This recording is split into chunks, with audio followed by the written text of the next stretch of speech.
My first psychotic episode was very terrifying. It was a very scary experience.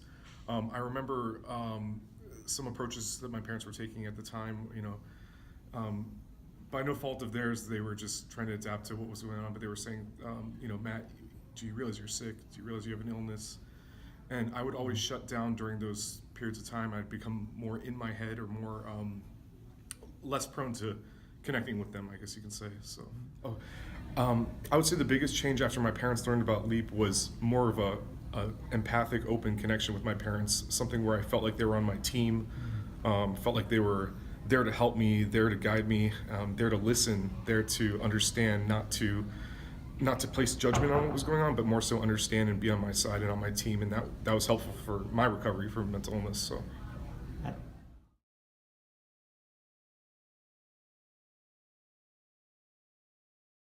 I'm Jennifer Lennox-Terrian, and I'm a parent and professor from the University of Ottawa. About 4 or 5 years ago, my son became very ill and spent several years as a runaway homeless young person. We didn't know what was going on. When we finally found out that he was diagnosed with schizophrenia, we were completely lost and didn't know how to handle things. I did a lot of research, a lot of reading, and I came across LEAP, which I put into practice, and found that within a couple of months we were connecting with him. He then spent 4 months in the hospital, and that was 2 years ago, is now in recovery, and is just starting second year of university.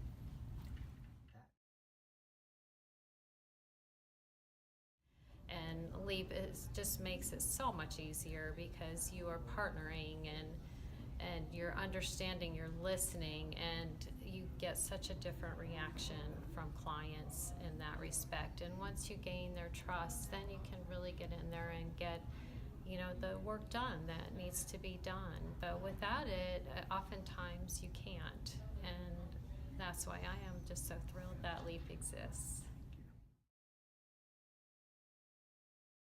That is that LEAP has helped us so much.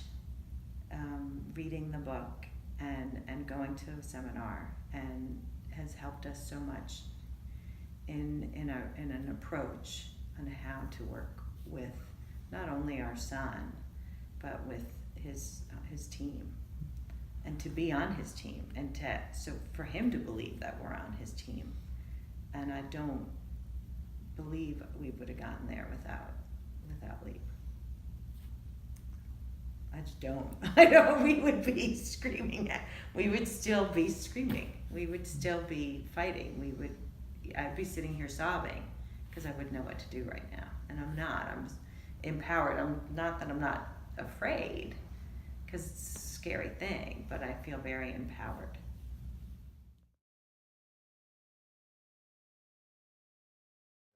There have been a number of incidents in the last couple of years where years of untreated mental illness have kind of manifested itself in encounters with law enforcement, with families that have been, marriages that have been broken up, families that have been kind of torn apart.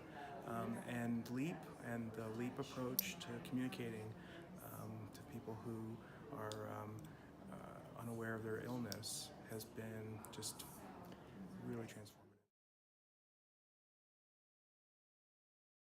So the relevancy of LEAP is the suggestion of anosognosia, which is when my loved one couldn't see his illness.